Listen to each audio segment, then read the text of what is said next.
Assalamualaikum warahmatullahi wabarakatuh. Halo teman-teman semuanya, jumpa lagi dengan saya Bang Kowi. Di video kali ini saya akan membahas tentang sebuah pembahasan yang harapannya bisa membuat teman-teman semuanya, khususnya yang sekarang sedang proses di PPG, agar bisa lebih tenang, tidak overthinking lagi, tidak was-was lagi, tidak takut lagi. Karena meskipun saya sudah pernah di video sebelumnya membahas tentang sesuatu terkait PPG, terkait kelulusannya, agar teman-teman bisa tenang, ternyata masih banyak teman-teman yang komen yang masih was-was, masih belum tenang juga ya. Bahkan ada yang komen dia tuh sempat kayak hidupnya itu kacau, mentalnya agak terganggu karena kepikiran di proses PPG yang dia jalani gitu. Jadi saya akan membahas ini, dan ini sumbernya sudah dari berbagai sumber, insya Allah valid, karena saya dapat beberapa hal ini terkait kelulusan dari teman-teman piloting yang pertama, kemudian dari teman-teman yang kebetulan dia itu menjadi penilai di UKPPG ini. Jadi teman-teman perlu tahu ya bahwa penilainya nanti tidak hanya dosen, tapi juga guru ya. Jadi meskipun teman-teman nanti di LPTK kampus tertentu, yang menilai nanti tidak hanya dosen yang ada di kampus itu, tapi juga kampus itu bekerja sama dengan guru yang dipilih untuk menjadi bagian dari penilai di ujian teman-teman nanti, khususnya di UKIN ya. Jadi saya dapat beberapa sumber dari teman-teman, kemudian saya kumpulkan sumbernya, dan akhirnya akan saya sampaikan di sini, dan semoga bisa membuat teman-teman semuanya lebih tenang, tidak was-was lagi. Oke, langsung aja akan saya bahas di sini ya. Jadi di sini akan saya membahas terkait kriteria siapa nanti yang tidak lulus dan siapa nanti yang bakal lulus ya. Nah, secara poin bahwa teman-teman yang pernah saya gali informasinya di piloting yang pertama, kemudian dari berbagai tim penguji juga, ternyata teman-teman harusnya bisa lebih tenang ya, karena ini awalan dulu ya. Jadi PPG di tahun ini, di model PPG piloting ya, mulai dari piloting 1 sampai seterusnya, itu sebenarnya upaya pemerintah untuk lebih mempercepat guru itu bisa mendapatkan sebuah sertifikat pendidik ya, dengan berbagai upaya yang dalam tanda kutip memudahkan prosesnya. Bisa dilihat bahwa kalau dulu kita harus pretest dulu, baru kita nanti diumumkan siapa yang layak ikut, baru kita nanti bisa ikut ya. Kalau sekarang semuanya langsung bisa ikut, jadi nggak ada pretest lagi. Kalau dulu ada pretest, jadi banyak yang terseleksi nggak bisa ikut karena gagal di pretest. Sekarang udah nggak ada pretest, jadi langsung semuanya bisa daftar menyesuaikan dengan prioritas urutannya. Jadi itu sebuah tanda bahwa memang sudah ada upaya untuk memudahkan para guru-guru diangkat derajatnya melalui pendidikan profesi guru ini agar mendapatkan sebuah serdik gitu ya. Dan tanda berikutnya, tanda yang pemerintah memudahkan kita adalah prosesnya nggak sepanjang dulu. Kalau dulu itu kita mengikutinya mulai dari pernah ada di masa 9 bulan, kemudian berkurang menjadi 6 bulan, kemudian berkurang menjadi 3 bulan, itu masa saya. Nah, sekarang itu menjadi 1 bulan aja, dan semuanya itu dilakukan secara mandiri, belajar mandiri di PMM. Kalau saya dulu dipantau sama dosen, kita belajar di ruang virtual meeting, baik itu Zoom maupun Google Meet, kemudian kalau kita praktik pembelajaran kita dipantau dosen langsung. Sekarang nggak ada. Jadi teman-teman proses mandiri aja, dan teman-teman hanya 1 bulan mengerjakannya juga sangat fleksibel gitu. Itu tanda berikutnya bahwa pemerintah juga mengupayakan memudahkan para guru untuk agar lebih lancar di proses PPG ini. Dan selanjutnya di ujian juga. Kalau dulu kita ujian di UP itu hanya pilihan ganda, jadi itu sudah sistem absolut ya, atau sistem mutlak, kalau salah ya salah gitu. Nah, sekarang sudah dikombinasikan dengan ujian yang namanya esai atau uraian. Di situ teman-teman menjawab studi kasus. Artinya ada sebuah penilaian yang tidak absolut. Artinya ini yang menilai nanti orang atau manusia atau pengujinya yang insya Allah identik dengan yaitu tadi naruni dari manusia. Jadi bisalah nilainya itu, mungkin kalau sudah sesuai standar isiannya ya bisa dibaguskan agar bisa menolong nilai di UP-nya, di uji tulisnya yang pilihan ganda itu. Kemudian berikutnya tanda kemudahan berikutnya adalah di UKIN. Kalau dulu kita UKIN tuh ada banyak, yang teman-teman mungkin juga pernah nonton konten saya membahas banyak versi UKIN, mulai dari kita mengumpulkan sertifikat, kemudian karya inovasi dan lain sebagainya. Sekarang UKIN-nya teman-teman cuma fokus di pembelajaran, jadi hanya mengunggah RPP atau modul dan video pembelajaran. Jadi itu adalah sebuah sinyal bahwa memang pemerintah benar-benar mempermudah proses guru-guru. Artinya ya teman-teman nggak perlu khawatir seharusnya ya. Cuman ya namanya juga proses akademis, proses pendidikan gitu, pasti ada apa ya, gejolak mental yang berliku-liku ya. Memang itulah yang membuat sedapnya sebuah proses agar nanti ketika lulus itu leganya bisa sangat wah gitu ya. Kita merasakan hari raya yang benar-benar sangat menyenangkan gitu. Itu pengantar ya teman-teman, dan ini juga menegaskan bahwa memang sebenarnya tidak mempermudah, cuman bisa kita kategorikan tidak sesulit dulu ya. Jadi ini adalah informasi yang saya terima dari beberapa peserta yang dinyatakan tidak lulus. Ini akan saya bacakan beberapa peserta yang dulu dinyatakan tidak lulus, dan nanti teman-teman silakan diamati. Ada dua model ujian ya. Yang pertama adalah ujian di UTBK, yaitu uji tulis berbasis komputer, di mana teman-teman nanti mengerjakan soal UP istilahnya. Kalau saya dulu ada soal pilihan ganda dan juga ada soal urai studi kasus. Kemudian ujian yang kedua adalah UKIN ya, UKIN praktik pembelajaran, di mana teman-teman mengunggah file RPP atau modulnya, dan juga UKIN video praktik pembelajarannya yang ada dua bentuk, yaitu bentuk yang versi pendek 30 menit dan versi panjang 2 JP menyesuaikan dengan 2 JP ketentuan di instansi atau sekolahnya masing-masing. Saya akan bahas dulu beberapa peserta yang dinyatakan, alasan peserta yang dinyatakan tidak lulus dalam UTBK atau uji tulis berbasis komputer ya. Alasan pertama, di peserta piloting pertama, mereka dinyatakan tidak lulus karena satu, dia tidak mendaftarkan diri di ujian. Jadi teman-teman nanti kan ada informasi kapan teman-teman harus mendaftarkan dirinya di sebuah ujian UKPPG-nya. Nah, kalau teman-teman misalnya sangat mini informasi atau tidak begitu care dengan informasi, ya pasti akan ketinggalan informasi, dan kalau udah ketinggalan ya udah berarti otomatis sudah dinyatakan tidak bisa mengikuti UP di momen tersebut, dan bisa dipastikan ya otomatis tidak akan lulus gitu. Karena banyak teman-teman viewer yang juga mereka komen gitu, mereka bilang, "Bang, aku lupa nggak daftar dan pendaftarannya udah ditutup, terus gimana?" Ya akhirnya saya jawab, ya udah daftar aja di pendaftaran berikutnya, alias masuk di golongan retaker gitu. Jadi yang tidak lulus alasannya karena memang tidak mendaftarkan diri. Jadi ini memang sudah human error ya.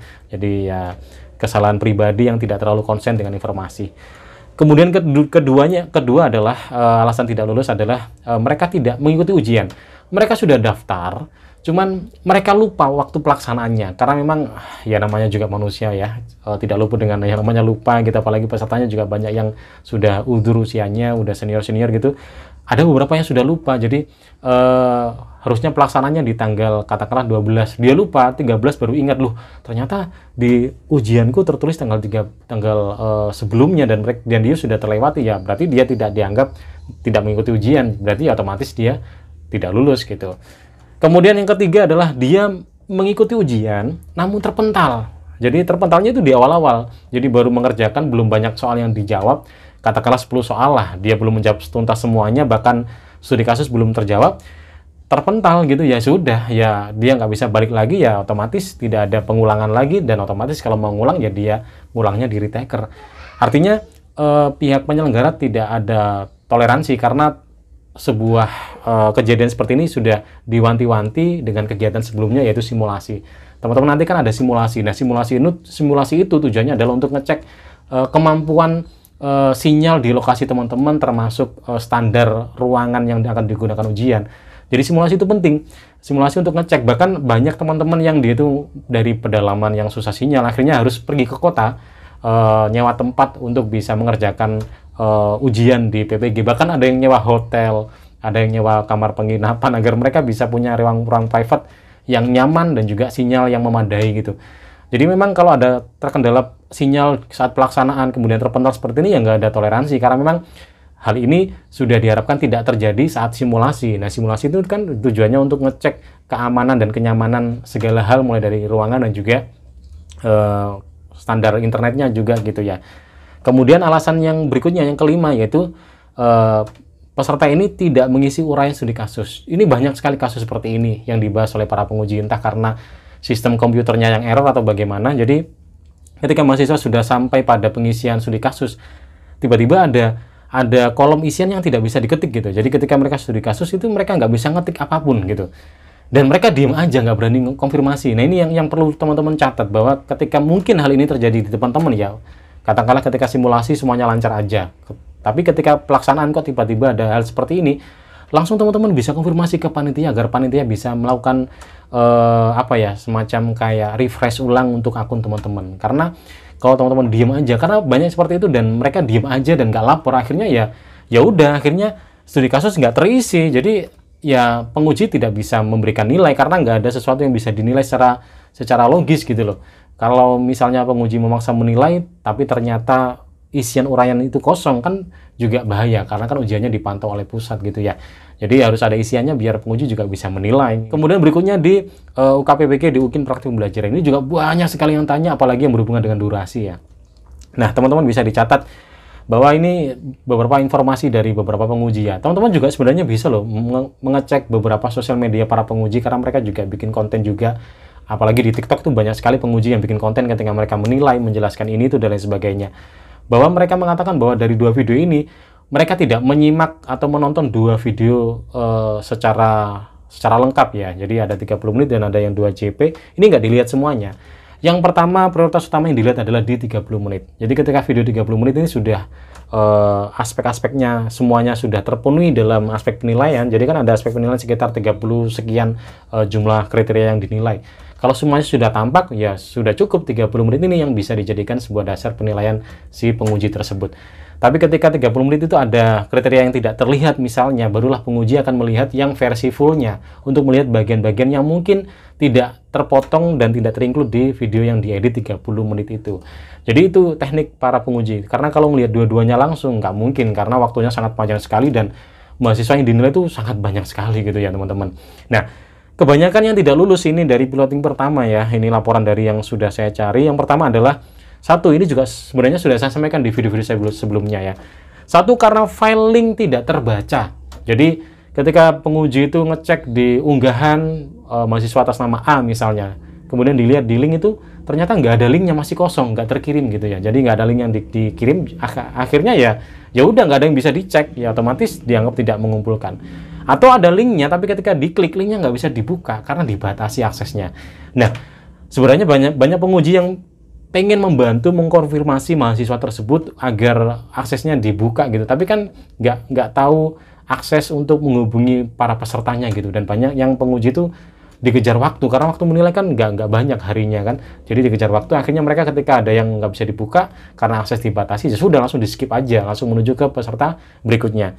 Jadi ini memang harus jadi perhatian penuh bagi para peserta. Jadi para peserta ini atau masing-masing peserta harus benar-benar konsen terhadap link aksesnya itu harus sudah diubah pengaturannya dari yang dibatasi menjadi bisa diakses oleh siapapun yang punya link gitu. Saya juga pernah membahas tentang hal ini ya. Kemudian kedua, mereka nggak lulus karena linknya tidak sesuai. Jadi banyak, bahkan ada penguji yang bikin konten ketika dia buka link RPP, ternyata ketika RPP dibuka, bukan RPP yang muncul, tapi berkas yang lain. Kayaknya si peserta ini ketika ngunggah salah klik file mungkin ya. Jadi mungkin mouse-nya agak error berjalan sendiri atau bagaimana, akhirnya mungkin salah input file, akhirnya ketika penguji itu ngeklik file link yang harusnya keluarnya modul, malah keluarnya file yang lain gitu. Nah, ini juga perlu diperhatikan oleh para peserta. Saya sudah pernah membahas tentang hal ini, bagaimana cara mengatasinya, nanti teman-teman cek aja di video tersebut ya. Kemudian ketiga adalah file RPP atau modul tidak sesuai dengan video pembelajaran. Ini juga beberapa terjadi gitu. Jadi misalnya pembelajarannya tentang, misalnya kalau pelajaran saya bahasa Indonesia tentang menulis cerpen, ternyata RPP-nya tidak tentang cerpen tapi tentang teks pidato. Itu kan tidak sesuai, tidak sinkron. Akhirnya ya itu dijadikan alasan ya tidak lulus di ujian UKIN-nya gitu ya. Kemudian terkait video yang 2 JP full, itu banyak sekali yang komentar kalau kurang bagaimana, kalau kurang 10 menit, 5 menit dan lain sebagainya, kalau lebih bagaimana. Ini banyak dosen-dosen atau guru-guru penguji yang beliau menyampaikan tentang kriteria bahwa sebenarnya itu tidak akan mempengaruhi sebuah penilaian. Itu hanya tidak mempengaruhi sebuah kelulusan, tapi mempengaruhi ke penilaian aja. Jadi secara nilai ya masih bisa dinilai dan itu masih bisa dianggap aman kalau secara nilai total semua kriteria itu hasilnya masih di kategori baik gitu ya. Jadi teman-teman misalnya ada yang kurang ya nggak usah was-was, karena ada juga para penilai yang bilang bahwa misal kalau videonya lebih, ya mereka mengatakan lebih baik lebih daripada kurang. Kalau ada yang kurang, mereka mengatakan ya nggak apa-apa, yang penting kurangnya nggak banyak banget. Jadi maksimal kalau kurang 10 menit itu sudah wajar lah. tapi kurang sampai 15 menit, 20 menit itu kan sangat banyak sekali, jangan sampai seperti itu. Jadi kalau kurangnya 10 menit, 8 menit, 7 menit, 6 menit itu kan masih bisa dikatakan sedikit ya, jadi nggak masalah.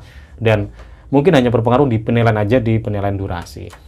Dan itu semuanya. Jadi kalau yang tidak lulus karena mereka sudah mengumpulkan semuanya, file sudah bisa dilihat, bisa ditonton, durasi sudah sesuai, rata-rata semuanya bisa lulus gitu. Jadi teman-teman nggak usah khawatir lagi, karena banyak yang komen juga, banyak konten kreator lain yang kayak kontennya itu menakut-nakuti gitu, katanya kalau kegiatannya tidak ada unsur PCK-nya terus nanti nggak lulus, kalau tidak ada unsur ice breaking-nya nggak lulus gitu. Ya enggak lah, itu bukan langsung nggak lulus gitu, enggak, cuman nilainya teman-teman nanti nggak maksimal aja, cuman masih bisa lulus karena kategori untuk lulus bukan nilai maksimal tapi nilai medium atau nilai standar, seperti yang sudah disampaikan oleh pihak GTK bahwa standar untuk bisa lulus di seleksi PPG ini, di proses PPG ini adalah teman-teman kategorinya adalah baik. Kategori maksimal adalah sangat baik, tapi kategori untuk lulus adalah baik. Jadi kalau teman-teman nggak bisa mencapai tingkatan yang maksimal atau sangat baik, nggak apa-apa. Selama masih di rentang baik ini, ya udah bisa dinyatakan lulus. Jadi teman-teman nggak usah khawatir lagi, nggak usah was-was lagi, karena dari berbagai alasan-alasan yang sudah saya paparkan, rata-rata semuanya yang dinyatakan tidak lulus itu memang karena mereka tidak sesuai dengan ketentuan yang sudah dibuat oleh UKM PPG. Jadi ya teman-teman kalau merasa semuanya sudah dilakukan sesuai ketentuan, mengikuti ujiannya dengan baik, semuanya diisi, nggak ada yang tidak diisi, kemudian file-filenya bisa dilihat oleh penguji kita, RPP-nya juga lengkap sesuai dengan apa yang sudah kita buat, ya sudah, semuanya bakal aman-aman aja.